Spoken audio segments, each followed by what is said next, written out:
Pria di depan mata ini jujur. Orang mau pukul dan hina dia. Ia tidak membalas, karena lemah dan pengecut. Tapi harus percaya pria ini 10 tahun lalu. Ternyata menakutkan. Bosnya mafia. Ia kejam. Bertarung seperti anjing gila.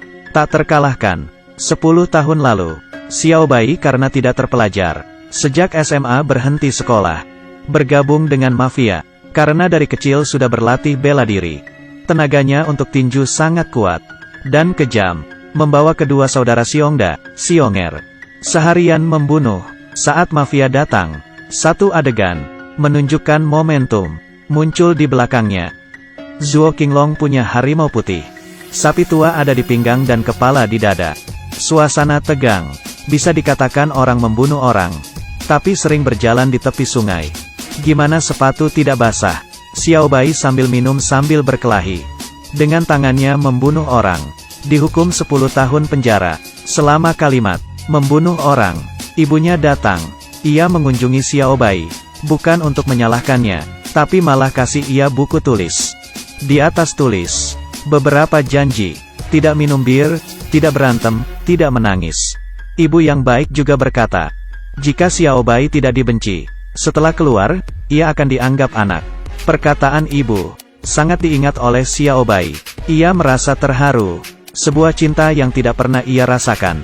Dari saat ia di penjara, jadi penurut, putuskan untuk merubah dirinya. Jadi pribadi baru.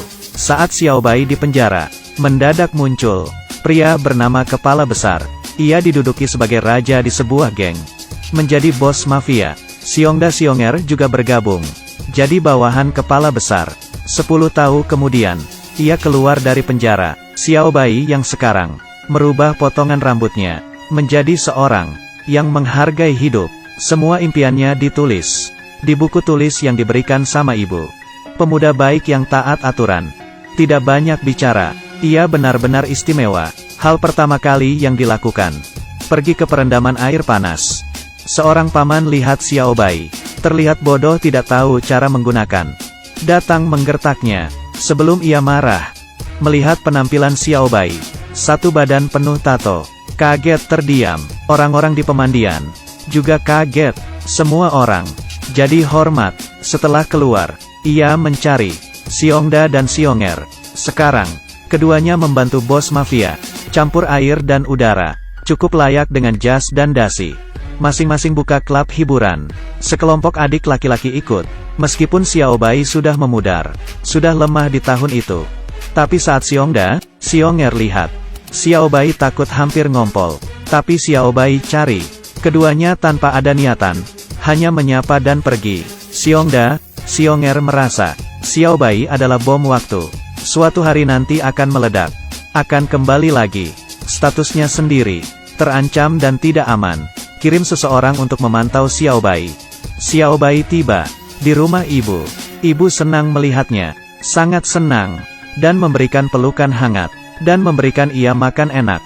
Seakan lama tidak bertemu. Seperti anak kandungnya. Anak ibu itu, Xiao Hua, memberi perlakuan berbeda ke dia. Seakan-akan, seperti Xiao Bai berhutang padanya. Sangat berarti. Bagi ia, Xiao Bai adalah orang asing. Walaupun ibunya kenal pria ini. Tapi ia juga tidak santai. Kenal kakaknya ini. Setelah itu, ia bekerja di bengkel mobil. Sebagai tukang reparasi. Saat Xiao Bai kerja, di depan bengkel, ada polisi menguntit, melihat, menginspeksi Xiao Bai. Kalau melakukan kejahatan, ia akan dipenjara lagi. Orang-orang ini merasa takjub. Xiao Bai berubah menjadi orang lain. Bersikap rendah hati. Tidak pernah berkonflik dengan orang lain. Bahkan bos bengkel memuji Xiao Bai. Dengan cepat, Xiao Bai bekerja keras. Mendapat gaji pertama, ia memberikan hadiah ke ibu. Sepasang sepatu. Ibu sangat terharu melihat perubahannya. Memeluknya sambil menangis. Meskipun Xiao Hua dengan Xiao Bai tidak baik hubungannya, sering diperlakukan kasar dan dingin. Tapi ia juga tidak peduli. Juga memberikan Xiao Hua hadiah. Setelah lama bersama, Xiao Hua mulai ikhlas. Isi hatinya sekarang berubah jadi bahagia. Sekeluarga pergi piknik dan foto bersama. Xiao Bai bantu Xiao Hua menyingkirkan orang jahat. Dan pada saat belajar, mengajarkan Xiao Hua matematika. Seisi rumah dipenuhi kehangatan. Tapi saat-saat indah tidak tahan lama. Di tahun itu, bos mafia melalui hubungan, menjadi anggota DPR. Setelah menjabat, membeli sebidang tanah, siap dikembangkan, menjadi pasar besar. Kebetulan restoran ibu, di tanah itu. Bos mafia ingin, huliganisme, memaksa ingin beli, tapi ibu, tidak kasih. Dengan keras, menolak untuk pindah dari sini. Bos mafia marah, dan mencari Sionger, dan bilang keduanya harus pergi, dan menyelesaikan masalah ini. KTV terbesar di kota, hak untuk beroperasi. Matanya bersinar saat dengar itu. Bawa sekelompok, untuk datang ke restoran ibu. Berdua tanpa bicara apapun, menendang kursi, arogan dan mendominasi. Kebetulan, Xiao Bai ada di dalam restoran sedang makan. Sionger lihat Xiao Bai. Seperti tikus bertemu kucing, bergegas, meminta bawahnya untuk berhenti, membuat Xiao Bai kesal, langsung mencekek lehernya, sampai ia sulit bernafas. Tapi ia sekarang, bukan lagi pria brengsek, hanya ingin, warga untuk taat hukum, dan meminta Xiongda jangan datang ke restoran ibunya buat masalah. Mereka pergi, berdua balik menjelaskan, tentang masalah Xiao Bai, dan beritahu bos mafia. Tapi bos mafia yang kejam, minta mereka melakukan segala cara, untuk mengambil restoran. Tapi Xiao Bai tidak tahu, saya mencari masalah. Malam itu, supir bos mafia, karena dulu bekerja dengan bos mafia, karena kalah jadi tidak digunakan lagi, mencari Xiao Bai, ingin menyingkirkan restoran. Ia beritahu Xiao Bai, ternyata kakinya patah, karena dulu, bermasalah dengan Xiao Bai, dipatahkan olehnya. Tapi sudah bertahun-tahun berlalu, sudah memaafkan Xiao Bai. Xiao Bai merasa bersalah, meminta maaf ke Pozi. Pembicaraan mereka, dilihat oleh adik Xiongda. Setelah Xiongda tahu, ia mencari Sionger, mengira bos mafia, akan mengambil ahli KTV ini, kasih ke Pozi. Keduanya diskusi membentuk tim, ingin menghabisi Xiao Bai, ambil kembali hak untuk beroperasi. Keesokan harinya, Xiongda datang lagi, dan mengusir ibu dari restoran. Ia tidak mau pergi, ia mendorong ibu jatuh, hanya bisa melihat, kerja kerasnya selama bertahun-tahun, langsung hancur. Saat Xiao Bai kembali dan tahu, melihat restoran yang kacau, dalam hati ia tahu, penghasut di belakang, adalah bos mafia. Ia pergi ke sana, dengan tenang memperingatkannya, ini sangat mengganggu, jangan pernah datang lagi, mencari masalah. Tapi bos mafia tidak peduli. Ucapan Xiao Bai, hanya lewat sesaat, ia tahu Xiao Bai keras.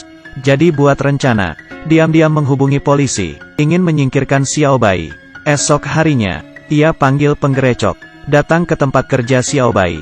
Tanpa berkata, mereka langsung menghajar dan menendangnya, mencoba buat Xiao Bai marah dan membalas.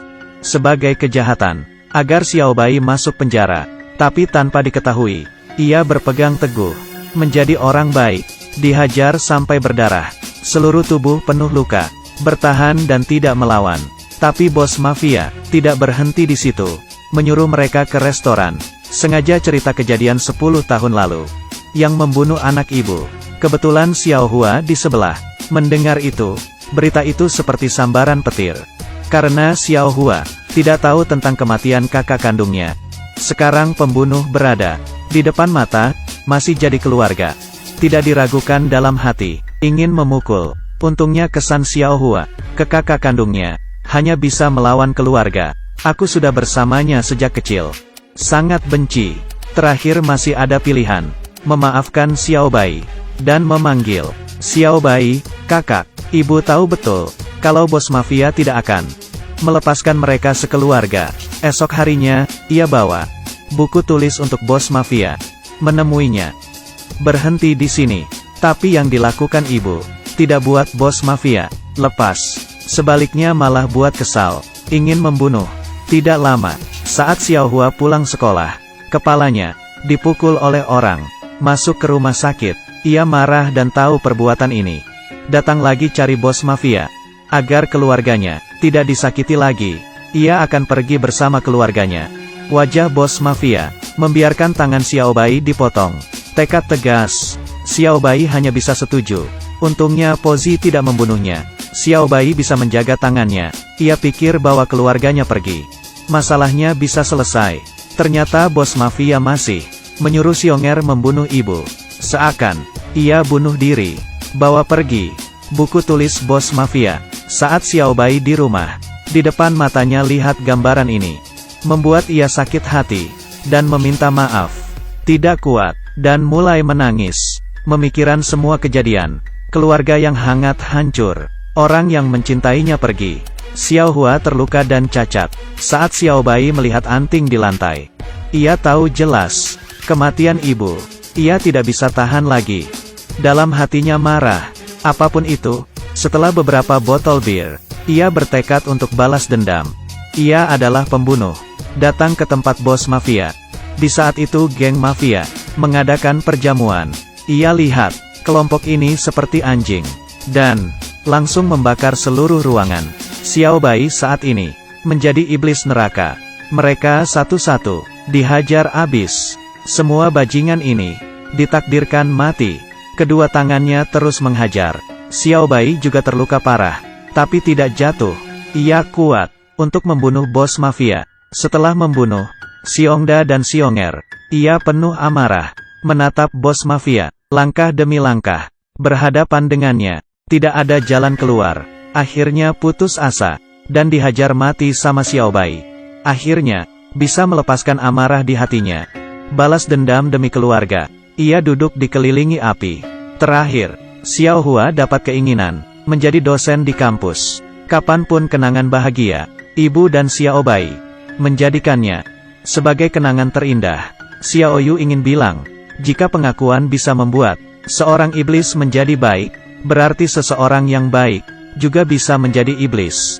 Jangan main-main dengan orang jujur, karena kamu tidak tahu seberapa mengerikan hatinya. Sekali terprovokasi, tidak akan membiarkan dirinya tersentuh.